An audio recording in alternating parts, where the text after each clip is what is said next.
Hi, everybody. Welcome back. Today we get the privilege of talking about magic. And you say, well, what does magic have to do with religion? It was sort of an illicit side of religion. By that I mean it's on the fringes of religion. It's not considered legitimate religion, but in the minds of most people, magic was an extension of religion. It was the people's way to have some sort of control in their religion, not just be observers of religion, but to participate in it and to influence the gods on their own behalf in small matters. Here in the first slide, we see a stunning portrayal, stunning picture of a defixio. This is a curse, somebody trying to do harm to someone. And this particular curse includes this clay figurine and then a cursed tablet on lead, which would have been sealed up into a clay pot and buried. The clay figurine you can see is bound up and has all kinds of piercings. So you can only think, well, this person is, whoever made this is trying to influence the person who's being represented here, obviously, and also to do some harm to this person in some ways, to bind them, to pierce them, to influence them, and ultimately to curse them.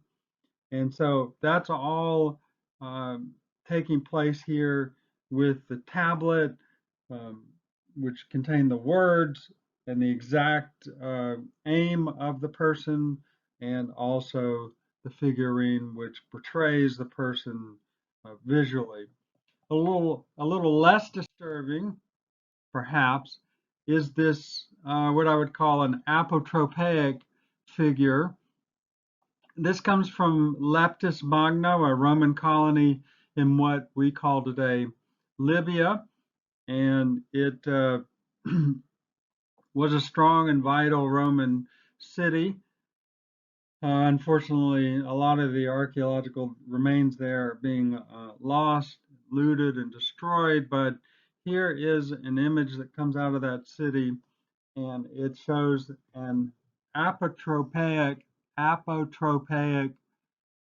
um, symbol, um, t- uh, token, I guess you could say. It's a carving, and you see that the evil in the picture is there to the left. It's the eye, and that's the evil eye. That is the eye that looks on somebody and sends evil thoughts and evil spirits and and jealousy onto someone and does them harm in that way. So this was a great concern for the Romans. They didn't want to attract attention and have people feeling jealousy towards them. And so they devised all kinds of um, talismans that could ward off the evil eye. It was apotropaic, which means to ward off. So these apotropaic symbols or talismans um, were typically things that had some sort of power to them. And so that's why you see in the picture this centaur, this half horse, half human creature, and it's got a giant phallus there on the bottom, which is a very powerful image. And also coming out of the eye, that's not a club, that's a phallus actually. And then you see the centaur has a spear and he's attacking the eyes, really a trident if you look closely at it.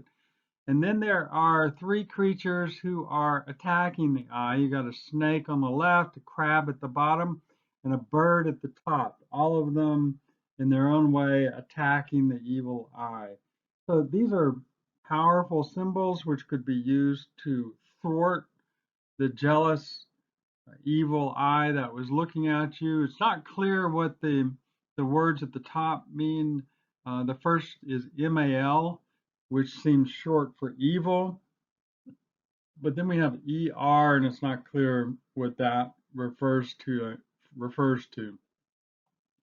But this is someone not trying to do harm to someone, but to ward off and prevent harm. So let's talk about a definition of magic. And the one thing that we can say about it is not traditional religion, non-normative, non-normative.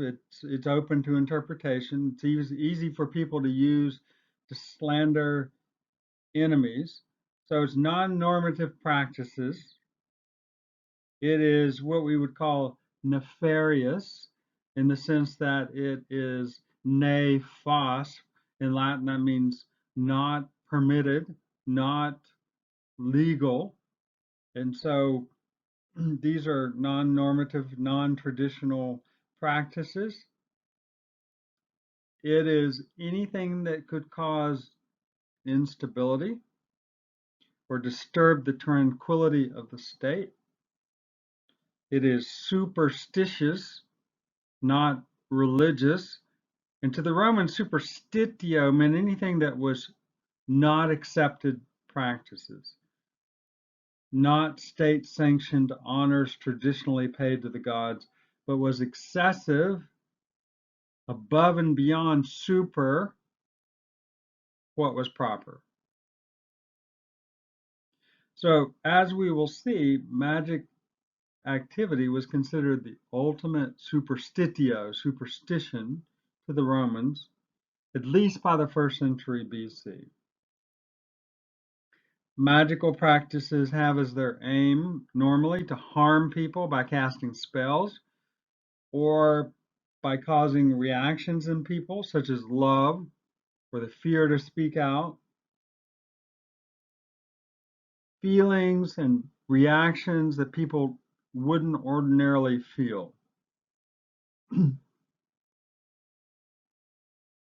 The magic that was used to ward off evil was not seen as so bad. So it's the magic that tries to do harm or manipulate or cause reactions in people that is considered the ultimate superstitio. That the rest of it is harmless. You see.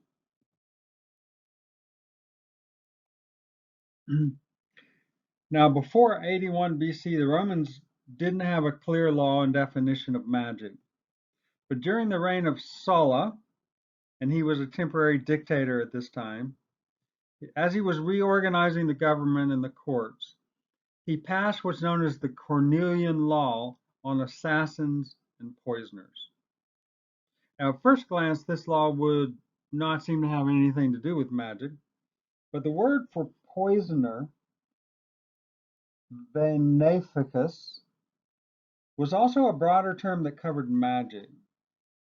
And so, as this law was applied in the courts over centuries, it became the law in which all cases about magical practices hinged.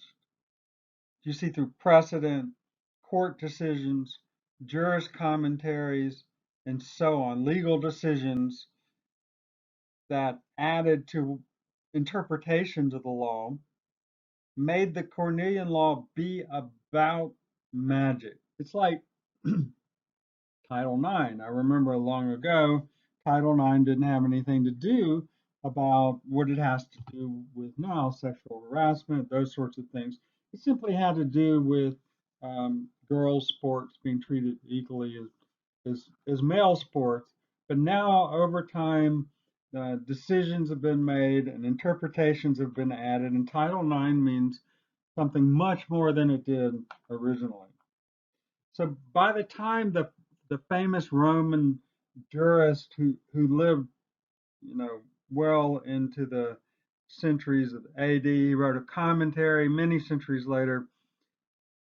By the time he did that, there's no question that this law, the Cornelian law on assassins and poisoners, covered all forms of magic.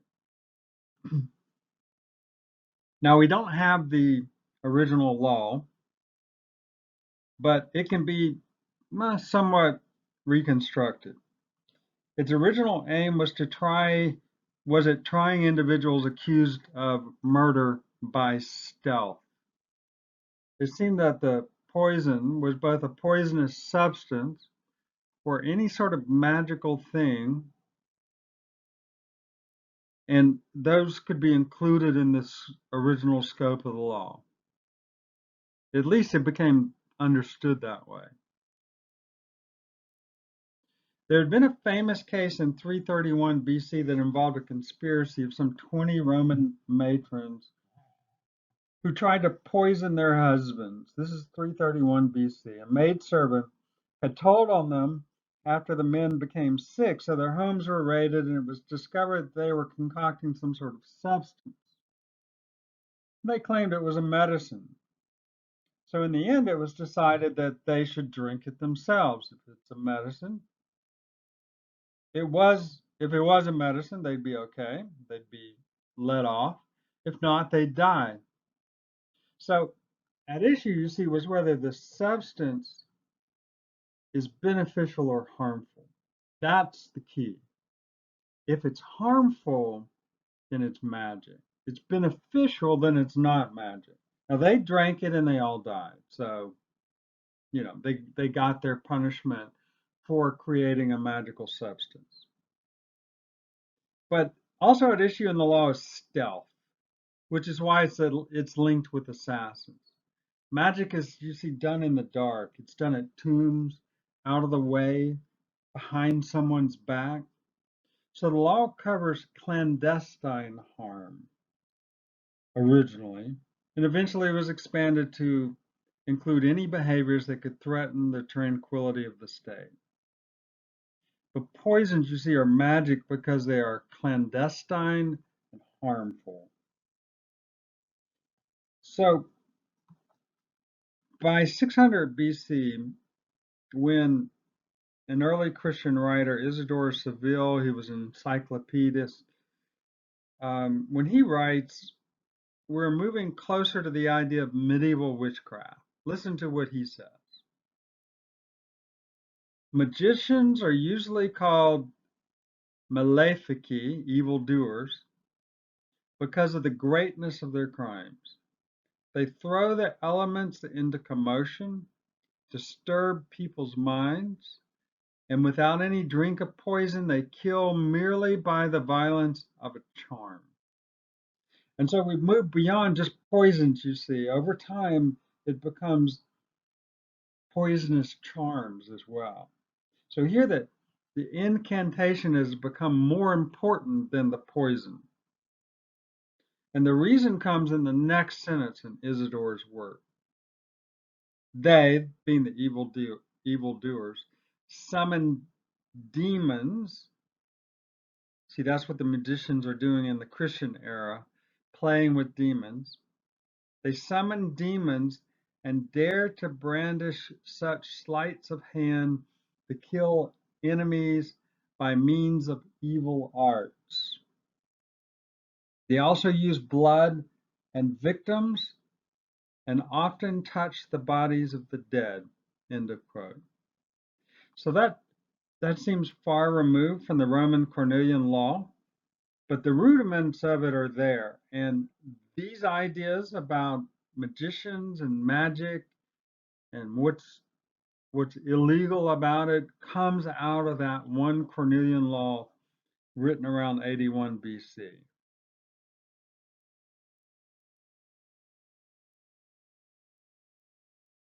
Now, why is there such an interest in magic? As I was saying there at the beginning, people are interested in magic for the sake of control. They want to control their natural environment. They want to control other people, the social world, which they are, and they're standing in it. And they want to control their own destiny. So that, you think of Eve's snake in the Garden of Eden, and what is she promising to Eve? Well, Eve, you're enjoying it here in the garden, but you're not in control of your own destiny. You're not a god. You want to be a god? You need to eat of this tree. And so she eats of the tree. Why? She has everything. What is she doing? She wants more control, you see. And so that's why she eats of the tree. It's got some magical quality to it that will give her the control that she's looking for.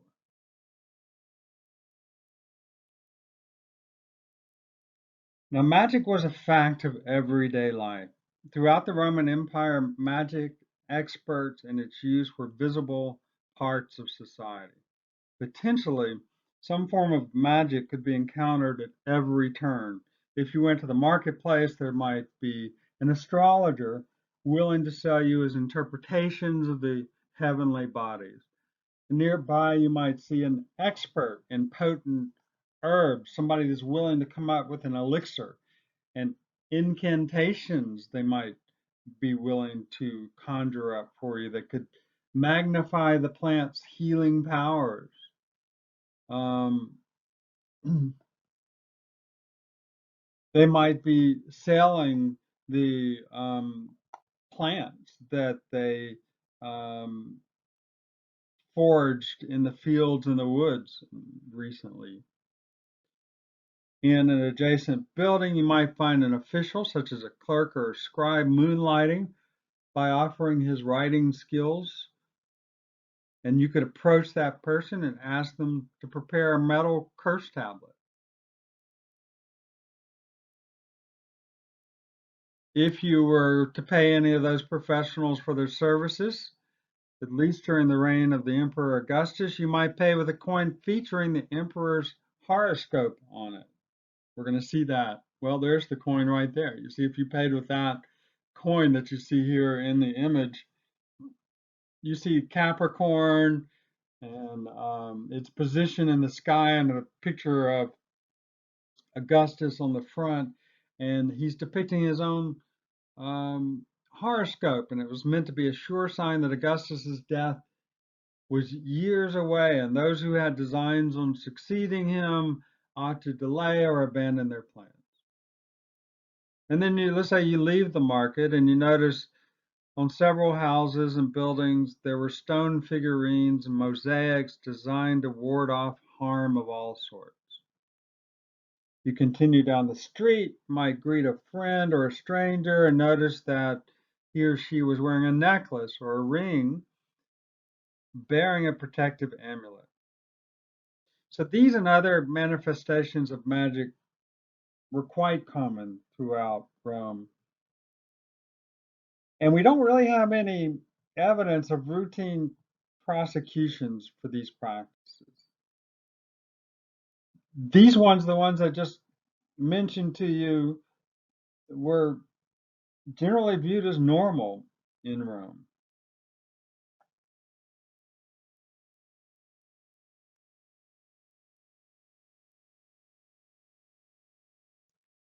So magic was never really far away from the Roman people. It was enough of a commonplace that some people in society could believe themselves to be a victim of another person's magic. They would blame their tragedies, their own failures on a magic curse. And those who wanted to employ magic either to stop an opponent's curse or to affect someone's actions with a binding spell, they knew who to look to commission a magic tablet or amulet. There's a wealth of archaeological evidence uh, proving that the identities of professional magicians were no secret. Some people, however, owned their own handbooks for magic and could attempt to handle for themselves a problem that required a magical solution. And so there are professional magicians on the one hand who could be employed to professionally carry out some sort of magical spell or incantation or curse or whatever it might be, reading a sign or so forth. Those were the professionals. They might help someone subdue someone or protect someone from accusers during a court case. But there were others who could use magic on their own, and we're not going to call them professionals, but they're magic users. So there's people that you could employ, in other words, and there are people who are trying to do it on their own, maybe following the instructions of one of the magical handbooks that were apparently popular in antiquity. The most famous of the church fathers from North Africa, St. Augustine, consulted in his day astrologers early on in his career, but he refused to involve himself in any magical practices. So he did consult astrologers and pay them, but he himself didn't uh, involve himself in any of them. In his autobiographical work, Confessions, which I know you've read in other classes, Augustine reports that he was once approached by a professional magician who offered to help him win a poetry recital contest he was entering. Augustine refused the help of this individual, who presumably had intended to prepare a curse tablet that would bind the tongues of Augustine's opponents and thus enable Augustine to outperform them. And in the Confessions, Augustine also has encounters with, I should say, diviners and clairvoyants. Their abilities impressed him, but he never sought out their services.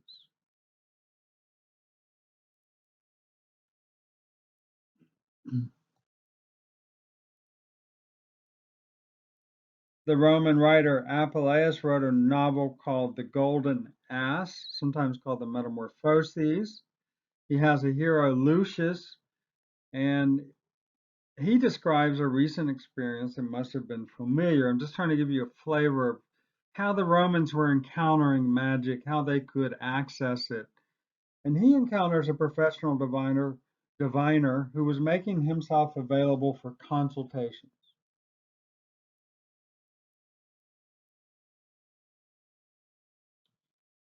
So Lucius consults this diviner, and this, of course, takes a comic turn in the novel.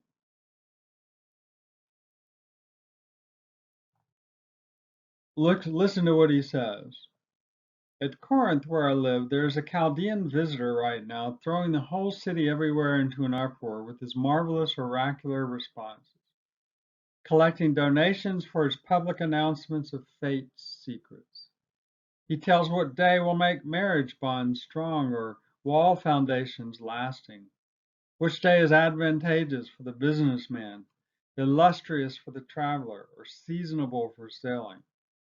When I asked him about the outcome of this trip of mine, he gave several strange and quite contradictory responses. On the one hand, my reputation will really flourish, but on the other, I will become a long story, an unbelievable tale, a book in several volumes. Now, this is astrology. Now, Apuleius is trying to be playful and lightly mocking in his novel, but his description here rings true in a number of ways. Throughout the Mediterranean world, these figures did exist and were hired to answer questions. Hundreds of astrological texts survive, preserved in codices and buried papyrus scraps, and they often pertain to matters such as the optimal times to begin a journey, plan a wedding, complete a business transaction. Astrology is what it is. It was the art of picking the most auspicious moment for any activity. That was the specialty of marketplace prognosticators, many of whom assumed the exotic identity of a magi, a Chaldean magi, magos in the singular, because the original Chaldeans from Babylonia, they had developed astrology hundreds, some said thousands of years before. So such diviners could act as oracles for the masses, and they were quite popular. After all, why go to a mountaintop when an oracle would soon come to you? And as such, they played a part in the unofficial religious life in the community. In addition to astrology, these prophetic figures could be skilled in any of a number of forms of divination, divining the God's will and messages, including interpreting dreams, reading the entrails of animals, or drawing meaning from the flights of birds. Some took their roles seriously and had studied hard to acquire their arcane knowledge, just like we talk about today, or we used to. I don't know if we still do, but we used to talk about the astrologers to the stars. And they lived in Hollywood and they were up for hire, but they charged more and they had more talent than the average person that lived in Topeka, Kansas, or something like that. These people were especially learned and they gained clients among the upper classes and were presumably better compensated. Others, however, were undoubtedly frauds, clothing their prophecies in tricks and charlatanry so as to impress their audience and separate the gullible from their money. But divination and prophecy were not the only forms of magic available in the market. Other sorts of professionals made their skills in magic available for a price. Witness the individual who approached St. Augustine, for example, or people who hawked magical goods such as protective charms or natural items to which were attributed magical healing properties such as herbs or parts of animals. We see that even today. Archaeological and literary evidence from Roman times leave no doubt that there were flourishing markets for all sorts of magical goods and services. Since not everyone was skilled in these arts, usually a person who wished to apply magic to a problem needed to consult an expert. In some cases, the person would encounter a professional who took their craft seriously. We talked about those, but in other cases, they risked being fooled and defrauded by a charlatan who might use various forms of hocus pocus to satisfy his customers that they were receiving quality service. In the Acts of the Apostles, as is it's written that Paul of Tarsus arrived in Ephesus, that's on the western coast of Asia Minor. He spent 2 years there preaching the gospel and working healing miracles. Word of his power as well as that of Jesus spread, and certain, quote, itinerant Jewish exorcists, end of quote, attempted to usurp their powers, Paul and his followers, by exorcising in Jesus' name. A dramatic failure on the part of several prominent exorcists became well known. And a number of those who practiced magic arts brought their books together, we're told, and burned them in the sight of all. It's the bonfire of the vanity. And they counted, it says in the verse, Acts 19, and they counted the value of them and found it came to 50,000 pieces of silver. That's a lot of books. Although included in Acts is one of the many examples of conversion by those confronted with the gospel, the incident, if you read a little deeper into it, shows that ownership of instruction manuals for magic was commonplace. Not just in Egypt, you see, we're in Ephesus now. In all likelihood, the contents of these burned books were similar to the ones we're unearthing in Egypt, those magic papyri. They deal largely with healing and medical magic. A lot of households seem to have had them throughout the Mediterranean. Just like today, where households have medical reference books, they had these kind of magic books. However, some forms of magic, such as divination, binding and cursing, and preparing amulets, which are also represented in the magic papyri, might have been better left to experts. Certain professionals could be found in the public centers, others had to be sought out, and apparently some even went door to door seeking customers. Most of the curse tablets found in Roman North Africa are lead sheets, and this conforms to the tradition of using lead or lead alloy for curse tablets, which dates back at least as far as classical Athens. The use of lead in de fictiones, curse tablets, was probably common knowledge, but it was also testified in at least one magical handbook. I'm going to quote to you. It's up there on your screen. An excellent spell for silencing, for subjecting, and for restraining. Take lead from a cold water pipe and make a lamella, a sheet, and inscribe it with a bronze stylus, as shown below, and set it with a person who has died prematurely. Although such metals as gold, silver, and bronze were available, commonly used for amulets, lead was the most popular for curse tablets.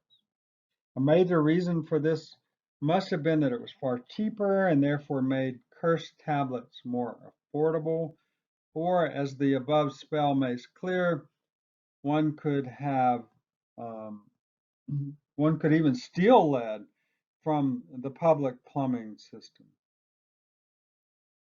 In addition, though, there may have been a spiritual significance. Some lead curse tablets compare the coldness of the lead to the cold lifelessness of the corpse, whose spirit is invoked by the spell. And the lead strip, after the lead strip had been inscribed, it was folded up. Remember, it's just a thin sheet of lead, and often pierced with a nail, but we're not sure exactly what the nail symbolized.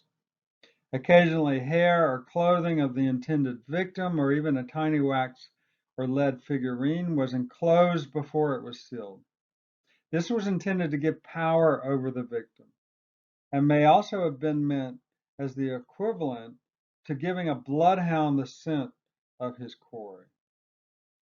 So lead deficciones and magical papyri have elsewhere been found encasing hair, though not in North Africa. However, several deficciones pierced by nails have been found in Carthage. Um, we don't know again what the nails represent, but professional lead deficciones typically had a nail driven through them. Now, I put a handout up in your Blackboard, and if you don't have it, take a minute to go grab it right now, and let's take a look at a couple readings there from that handout. I'm not going to read everything here, though it's all very interesting. Um, let's just look at number 5 on the handout. It comes from Egypt, sealed in a clay pot. We can tell from what's described there that piercing was involved in the curse. Here's what it says. I may have to change some of these words because Some of these words are a little on the graphic side. We'll see. I entrust this binding spell to you, chthonic gods.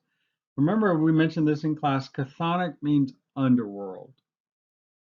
It's a nice word to add to your vocabulary to impress your friends. Say, yes, I have a college degree. I can say the word chthonic and know what it means.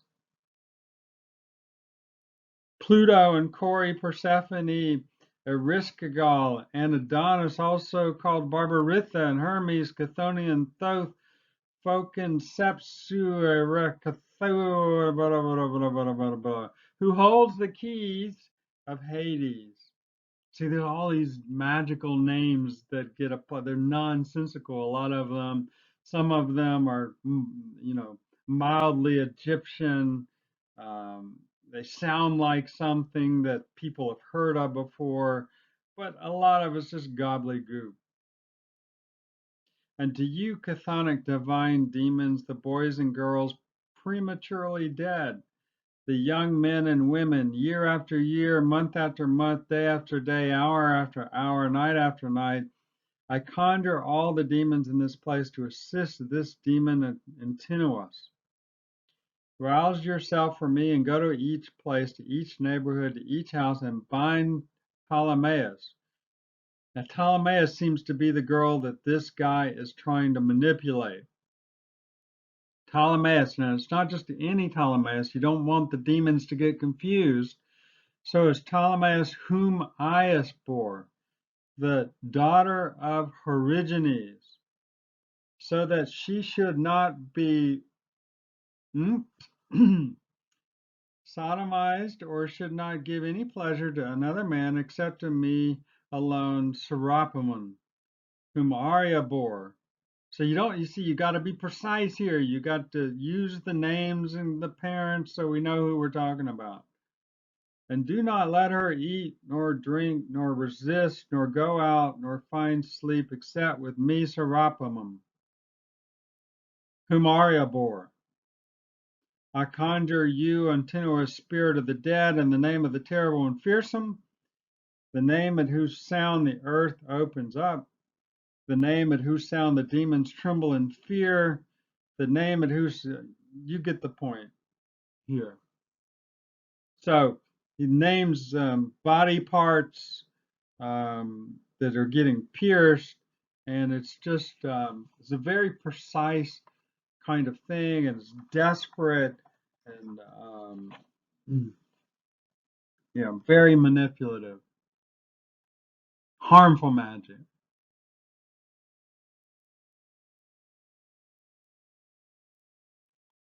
Also, I wanted to say, if you look at the Plenty of the Natural History uh, passage, I think it's number 3 in your handout, you see that quite often magic, when it's talked about, is treated as something that came to Rome from the outside. It's a foreign aberration.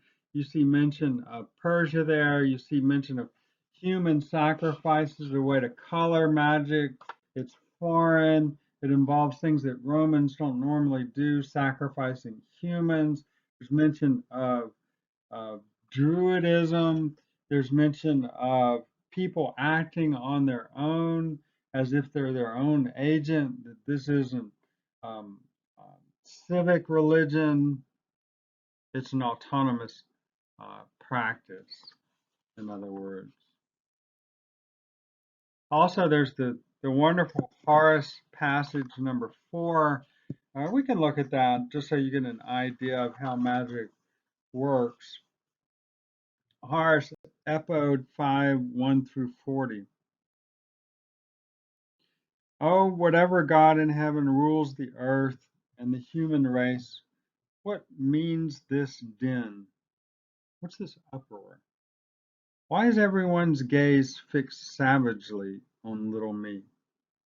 By your own children, if at your summons Juno has aided your real birth pangs, by this pointless purple decoration, I beg you, by Jupiter, who will condemn these things? Why do you gaze on me like a stepmother, or like a wounded animal?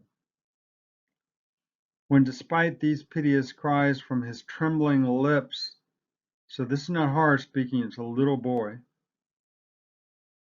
the boy stands there stripped of his emblems of youth, a childish form, such as might soften the impious hearts of the Thracians. They were considered a wild race. Canidia, this is a witch, with short snakes entwined in her disheveled hair, orders fig trees wrenched from tombs. Fig trees have fruit that look like male genitalia, you see.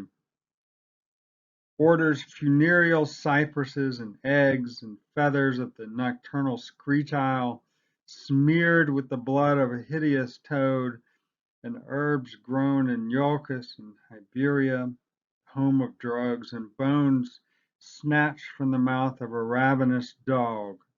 See, the dog is full of desire for the bone.